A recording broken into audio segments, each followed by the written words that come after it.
When 10 years after ran into, well, Led Zeppelin. I'm sure that happened a few times. Our special guest is the drummer who was there the whole time, Ric Lee. I'm John Beaudin from Rock History Music. The brand new 10 Years After album is called A Sting in the Tail. It's going to be released on March 19th. I've had a chance to listen to it. There is not a bad track off it. If you're a fan of the band or a fan of the classic rock sound, there are some groups that don't have it anymore. 10 Years After? Man, I know Alvin Lee is long past, but I highly recommend this album. And in this series, we'll be talking about specific songs, and we'll also have a feature on it on March 19th on our sister site, Rock History Book. Well, did you guys cross paths with Zeppelin back then? Yeah. There's a story in the book. We played a place called Middle Earth, which was near Covent Garden, which was the market in London at one time. Then they moved it to the other side of the river, and it became like a tourist area. But there was a venue there called Middle Earth, and the band that was most famous for residency there was actually Pink Floyd. But we were booked to play there I think it was Wednesday nights they did. They had the rock night. So we played there one Wednesday night. And we'd finished the set and I was packing up the kit because we didn't have crew in those days. And these two blokes came, one of whom had a bit of a sort of poodle haircut and another big sort of bloke. And they came over, they're very strong Birmingham accents. And this big fella said to me, he said, what's them things I'm playing with your own left hand, like them triplet things. So I showed him, which is just basically diddly, diddly, diddly, diddly. But if you could work on it, you could you can actually play it in a rock rhythm, which a lot of us were doing in those days. He said, oh. And then he took that and he turned it and he played it on the bass drum. I was playing it on the snare, he played it on the bass, and that was Bonham. That was the first time I met him. But yeah, we did quite a lot of gigs together. We did the Texas Pop Festival, which was after Woodstock, I'm pretty sure. We did the Atlanta Pop Festival as well, and Zeppelin were on both of those.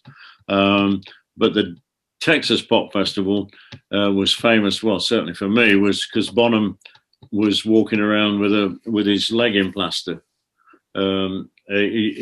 He got drunk the night before. He'd fallen down some stairs. He'd broken his toe or his ankle, been taken to hospital and put in plaster. And then they put him in jail for being abusive, I think. So he spent the night in jail with the plaster on his leg. And then the next day he was hopping around with this crutch. But he played the gig. You're plugged into a sound that appreciates where you came from. Your sound is modern at the same time, but it really tips its hat really well. Why?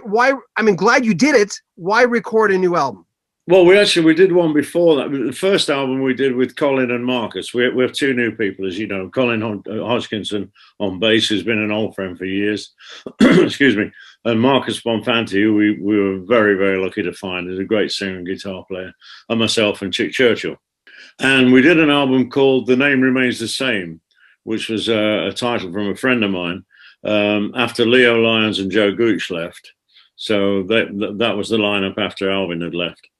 And we wanted to just put Marcus and Colin on the map. So we did a very quick live album, which I have to admit the sound wasn't great on it. The playing was okay, but the sound wasn't too great.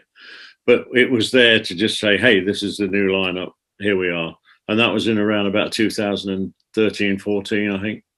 So then we thought, well, we want to do a new album, a studio album. We want to write some new material.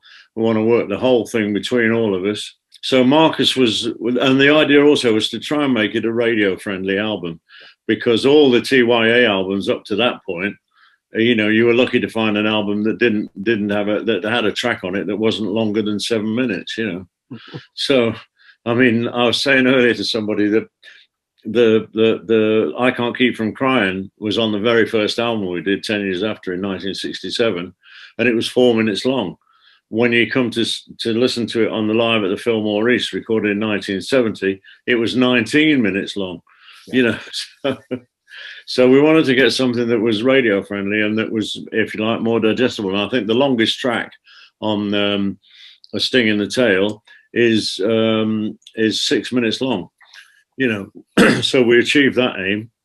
We also wanted to make them songs with hooks, and the way it worked was we had Marcus was the hub, because he's the he's the chord man, and he's also he has to sing it, so he has to feel comfortable with the lyric and the phrasing and everything. So he and I wrote I can't remember, it was 6 or 8, maybe 10 songs together. And then Colin went and wrote the same amount with Marcus, and so did Chick. And then we all got together in a rehearsal when we got the basic roughs down. You know, we've got like a verse and a chorus, but we haven't got really introductions or any idea of what the solos are going to work out as or whatever. And we got together and kicked it around, and that's how we came up with the not the finished product, but as close to. And I said to Marcus at that point, I said, what are we going to do with this? Are we going to, like, the 2 chief writers, are they going to take like 60% or 70%, and then the other guys in the band get? And he said, no, let's just split it 4 ways. And it worked out a treat, because that's quite often the thing that breaks bands up, you know. And I really, really appreciated that, and it's worked really well, because we do all feel part of it, and we also put in 100% on getting the final product that you've heard, which and you've been very complimentary about. I thank you for that. Why is it? I mean, why weren't you writing back then? Had you not reached that point where you're going, hey, I can do this? Well, it's bizarre. You know, I have a book out at the moment called From Headstocks to Woodstock. And a lot of the stuff I'm going to talk about now is described in more detail there. But the basic problem was that we did the first album, and most of that was the stage set at the time, and it was covers. Then Alvin we were short of a few songs, so Alvin came up with some songs. And later we said, well, let's all write together. And he said, oh, I can't sing other people's material, which wasn't really correct, because he'd already done the covers. And the songs he wrote were really just, what's the word? They were like John Lee Hooker songs, but with a different lyric, you know. But that's the thing with blues, is that the blues format and the 12-bar, you know, you can put over whatever you like it and call it your song. And that's where it came from. And I think the 3 of us, actually, Leo and Chick and I, made a big mistake in not actually fighting our corner on that to be more involved in it. But I talked to John Entwistle a few times during that period. And John said, he said, he said, we got the same problem. You know, he said, Townsend comes with the songs, you know, and he said, and the demos are great. I have no problem with that. He said, but it's what the Who does with them that makes them the Who. You know, and well said. You know, and to a degree, that's what the story was with 10 Years After. I always had the impression, and it's my firm belief, and it's still the same. And this is not a slight on anybody. I always think, and lots of people have said it to me over the years, that the sum of the parts was greater than any one of the parts. Yeah. And to a degree, if you look at what Alvin did after 10 Years After, from 75 onwards, there was never really any steps forward, in my opinion.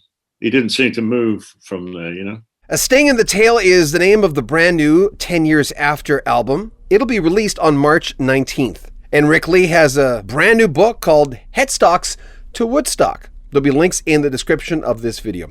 Make sure you comment on our video, subscribe to our channel, and share our video. We'll have more from Ric Lee in a few days. I'm John Beaudin from Rock History Music.